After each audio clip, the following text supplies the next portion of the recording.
zoning. There are a lot of other areas of the city that also are implicated through short-term rentals who aren't represented on the panel today, but ultimately will need to be part of that conversation, such as licensing and treasury and a number of other important topics that I think the Zoning and Planning Subcommittee's analysis rightfully added to the conversation about the different issues involved in short-term rentals. So I'm mostly here today as the lead of all text amendments in the city's Department of Community Planning and Development to support my colleague Abe here, who's only been with us for a short time, already very well versed in the city's code, but here in case there are any questions that I can contribute to the conversation later. Thanks.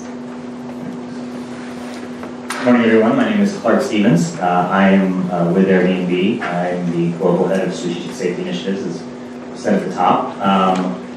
I'm here this morning to provide a little bit of an overview over how Airbnb works and what we do, and to also answer questions. Very happy to be here to be part of this process.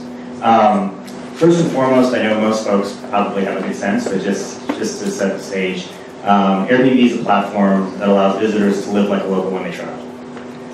They get to explore neighborhoods, they get to visit local businesses, they get to understand the city as locals do. They get to see the city the way that people who live in the city and love the city also see the city. For anyone who's traveled on it, I think you can attest to this. It's a great way to see a town. Some of the greatest benefits of the platform are for the hosts and the citizens and the cities in which they live. The overwhelming majority of our hosts, more than 82%, share only the home in which they live.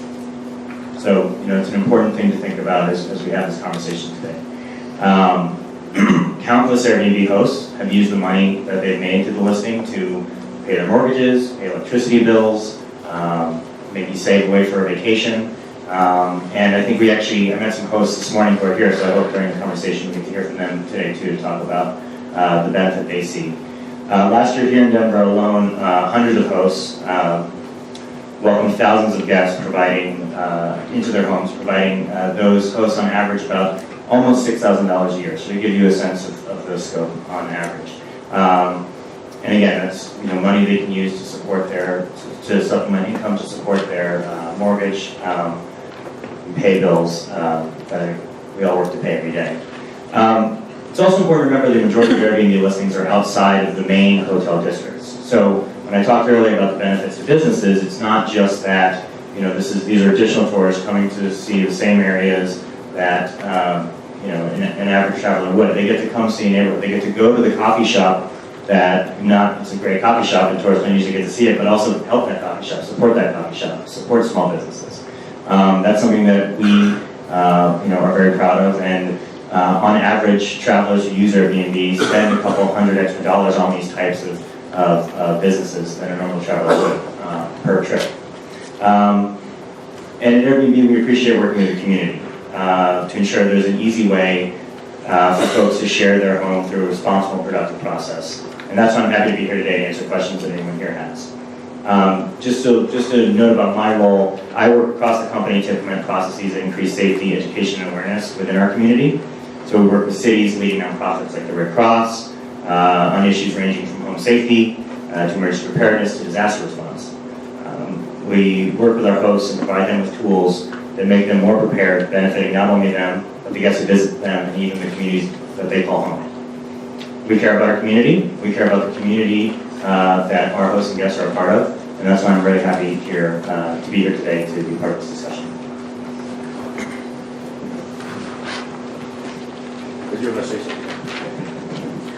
I just have 3 additional people that I'd like to introduce. Actually 4, I'm sorry.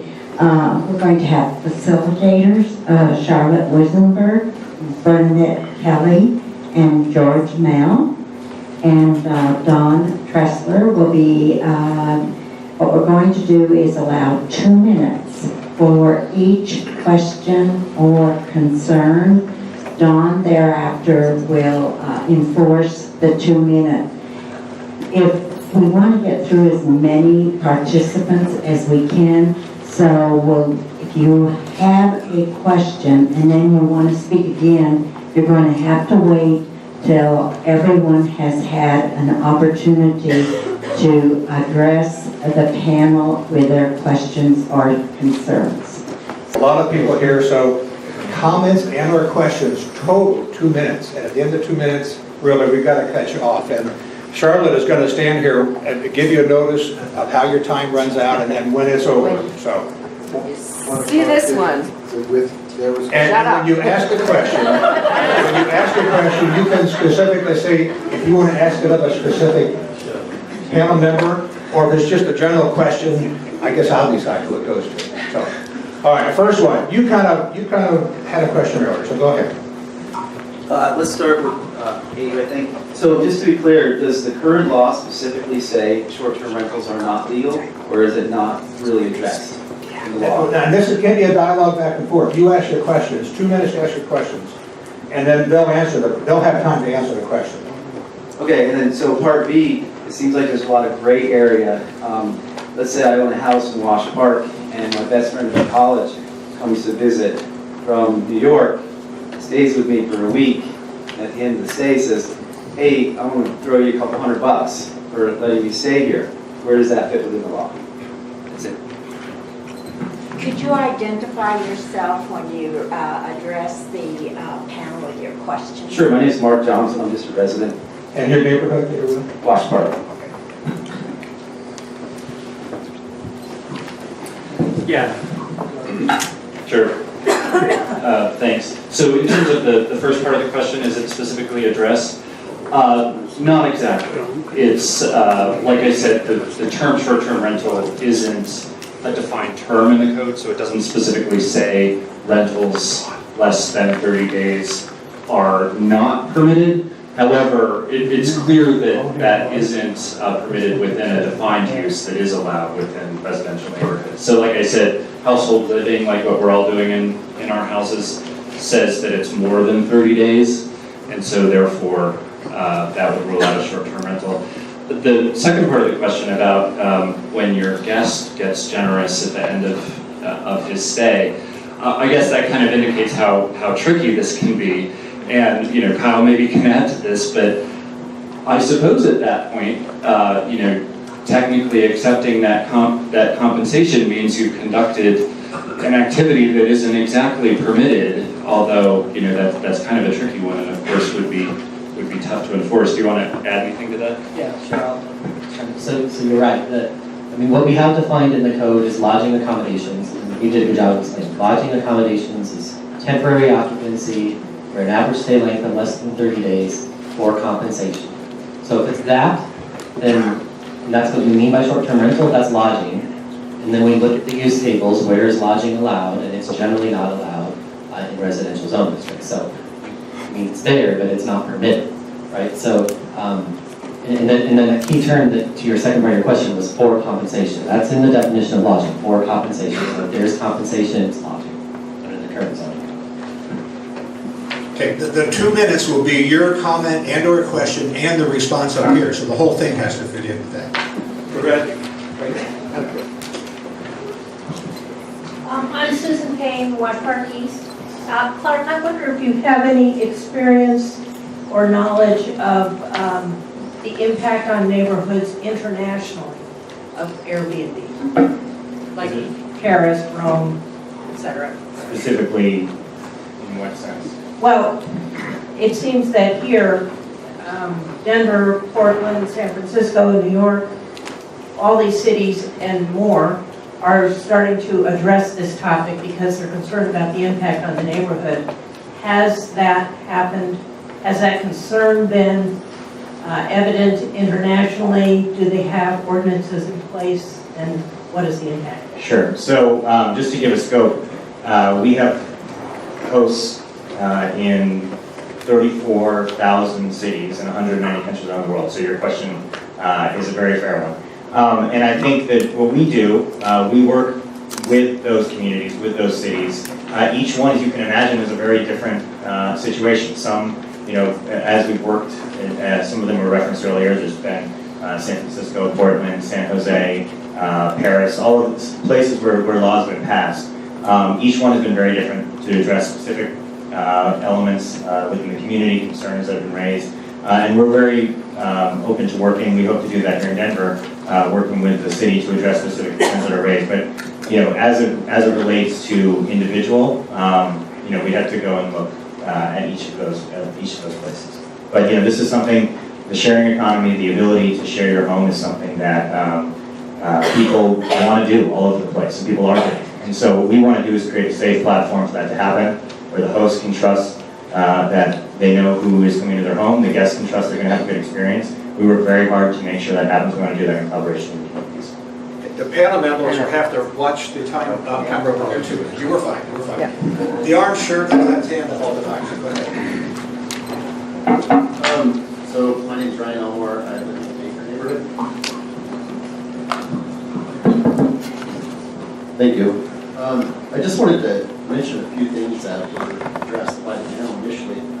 One was there was a shooting on Thursday night or whatever it was, and it seemed like that was evidence against these Airbnbs. I'm just curious if we're going to take all shootings across the city as evidence against people who are living in regular apartments or homeowners, because I feel like we're conflating issues when we say that's a problem associated with an Airbnb property, because it's not. I mean, that happens throughout the city.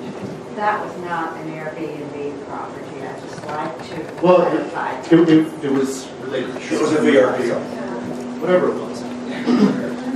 But it was a short term now. They rented for the night to have a party. Okay.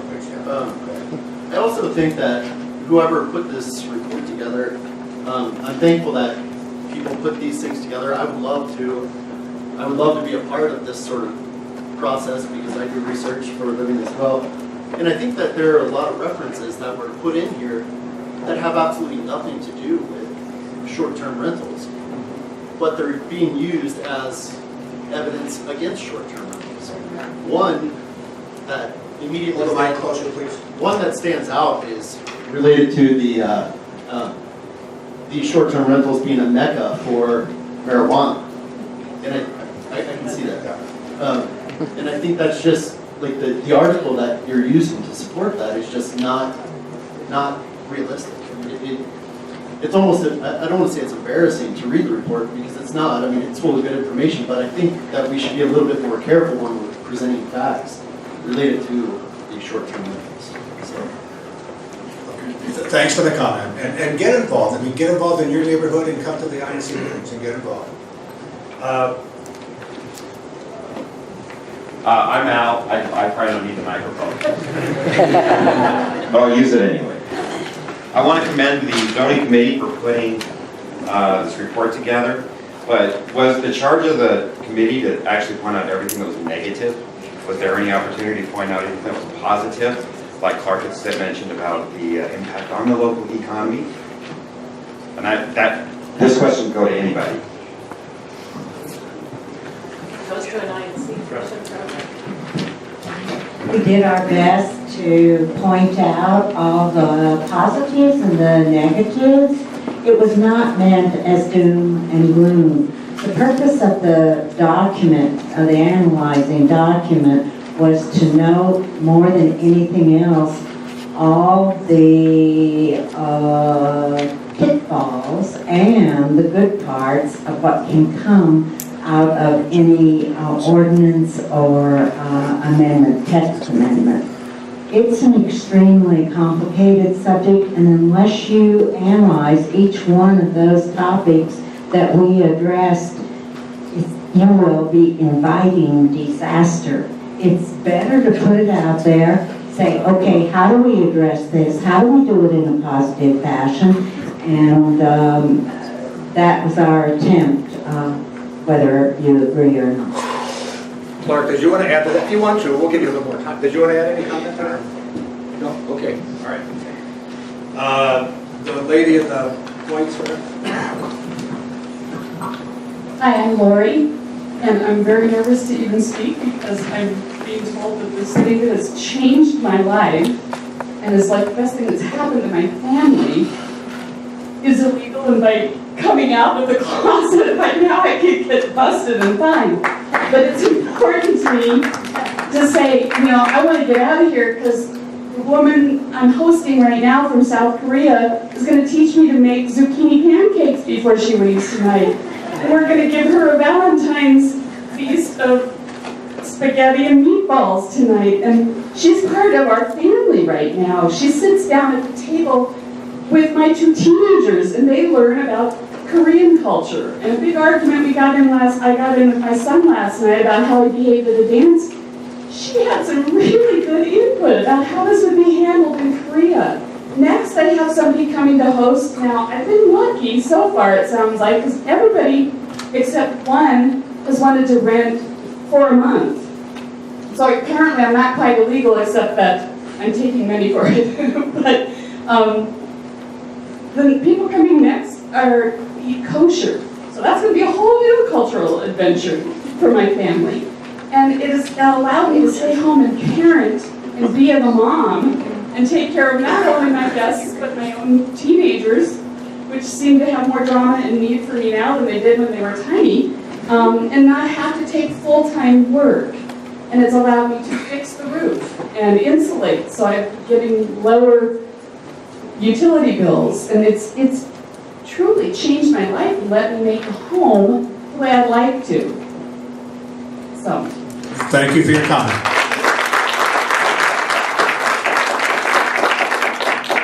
George? Now, I rent out my primary residence, and it's extremely helpful for me as a member. Being in the reserves anymore is not 2 weekends a month or 1 weekend a month, 2 weeks a year. It just doesn't work that way. I have a lot of times where I have to go and serve for 3 weeks, for a month, longer than that. And generally that means that my income from my civilian employer immediately stops. And I do get income from the military, but it's not as much. And usually for these trips, they don't pay for my family to come with me. They don't pay for anybody to accompany me. So I end up spending a considerable amount of money. Airbnb has allowed me to bring my family with me on some of these trips, to have that income that helps to offset that by renting out my primary residence. And it would really significantly hurt me if this went away. And it would make it difficult for me to serve as much as I do and to volunteer for what I do to support the state of Colorado and our nation. So that's just a little bit off.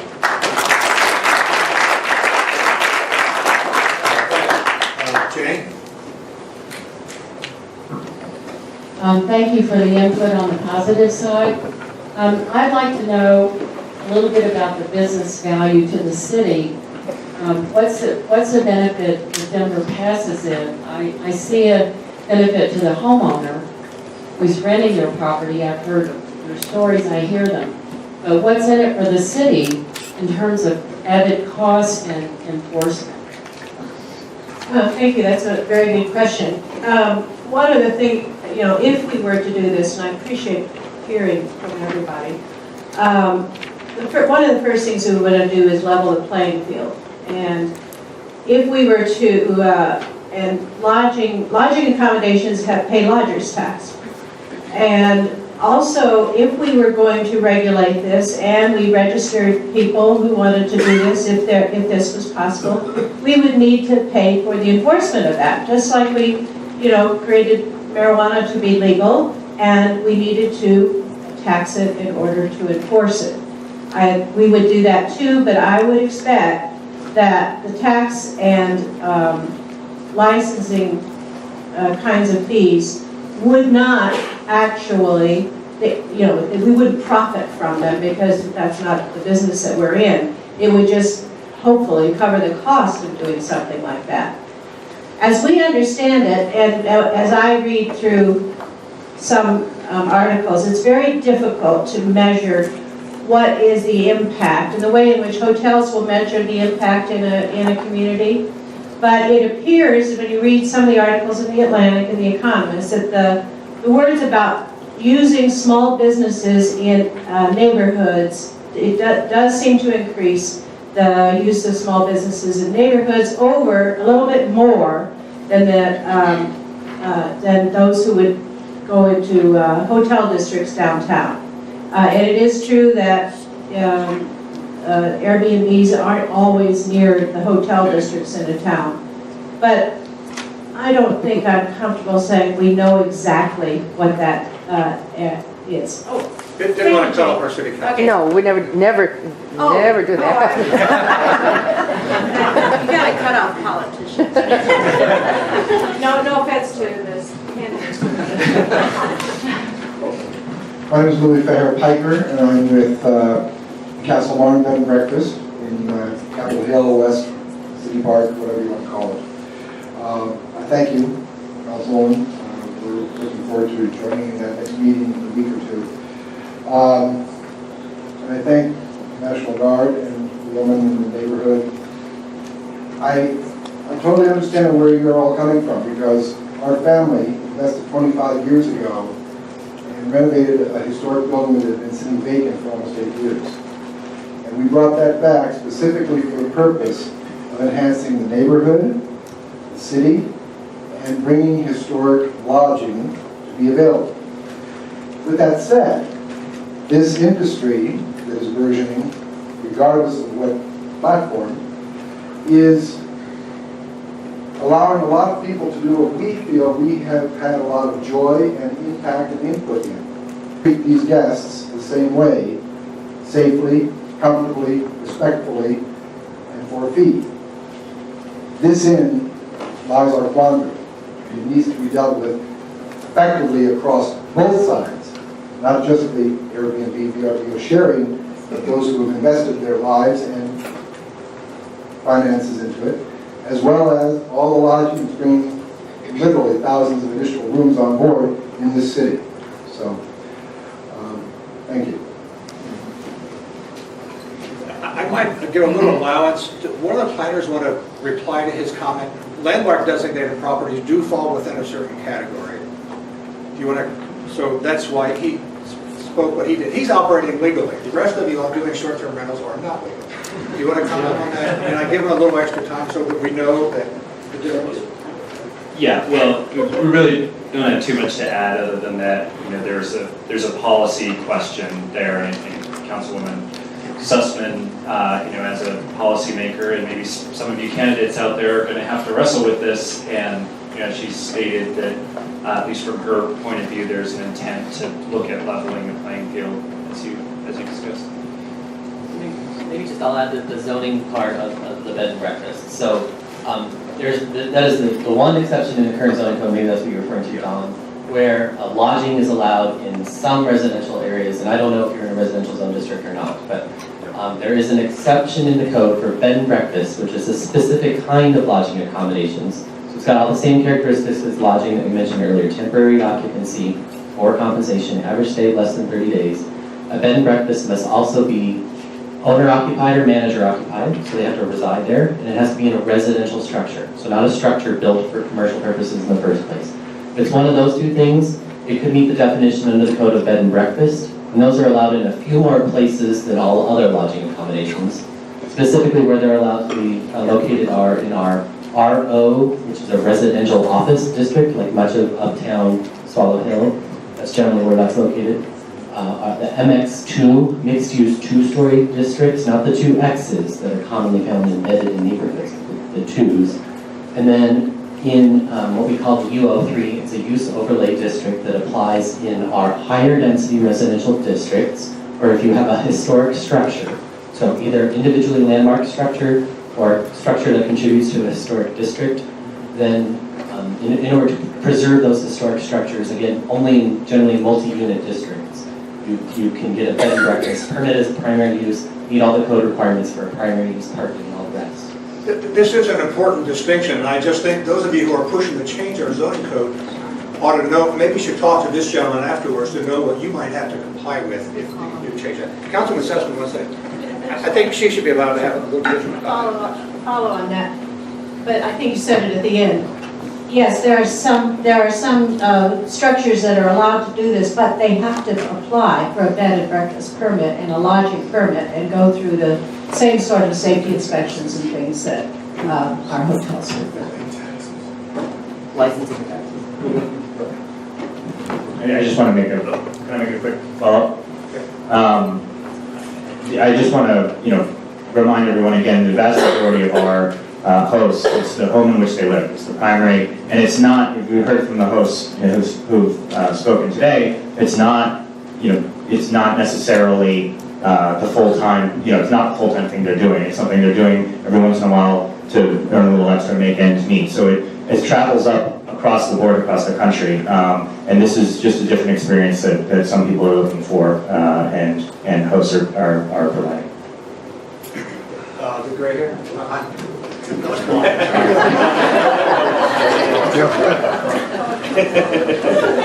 Very short. Hi, my name is Jill, and I live in Park Hill, and my experience with short-term rentals has been exclusively through Airbnb, and I've been a Airbnb host for over 6 years, and I've probably hosted about 1,000 people. I rent out my 2-room and kids' rooms, so I'm there when people are there.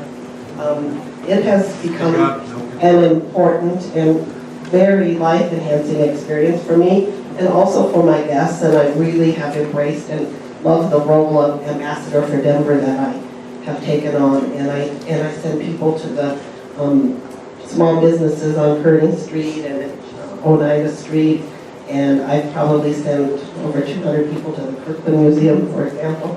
I also send people to Jelly. They don't need any more people at Jelly. But all kinds of different people. I often host grandparents whose kids live very near me, and kids and grandkids live near me, and they want to be near their kids, but their kids don't want to sleep on an airbed in their kids' living room.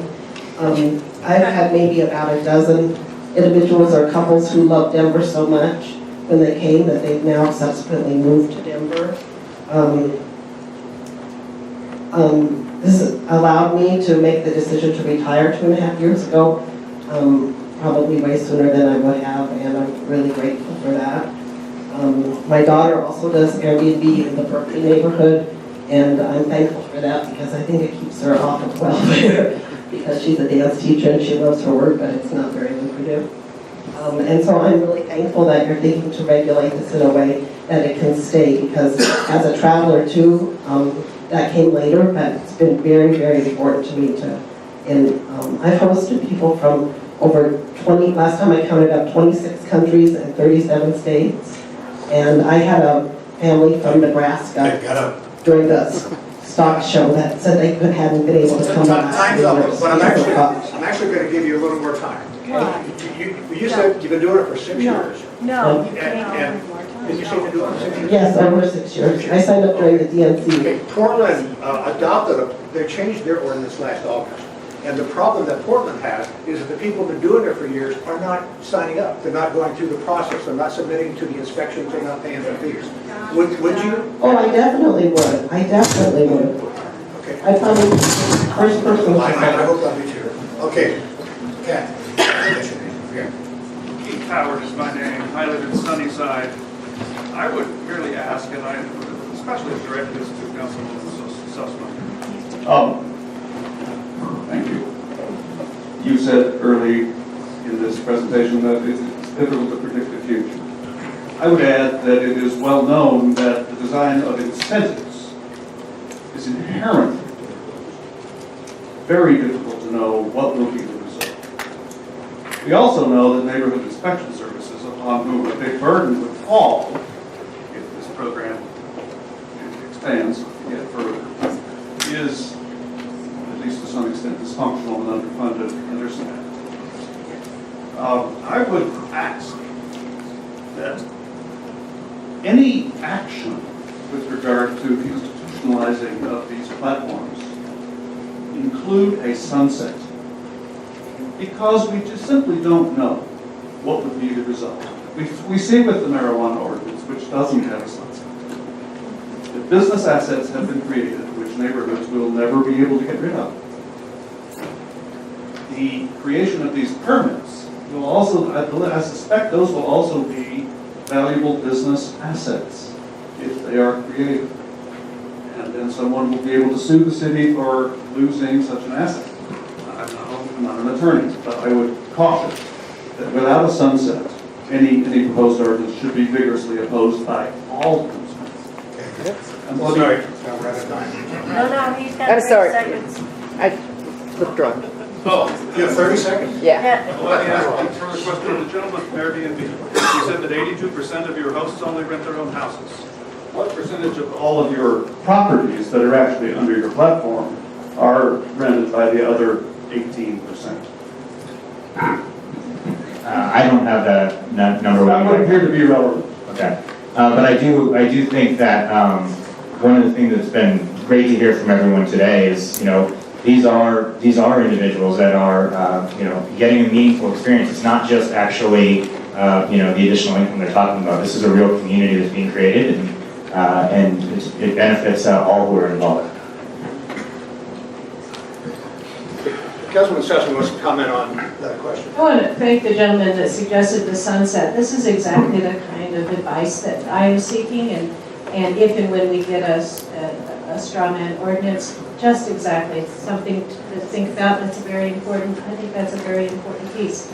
Also, I don't think we mentioned that there is a home occupation for room and boarding. It's allowed in all residential zones. It's just that household living is defined as month to month. So you already can rent your rooms out in your own house as room and boarding as long as it's over a month.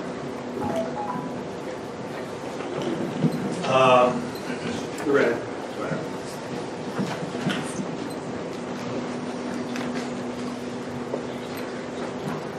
Hello, my name is Ellen Lyman from South Denver. I love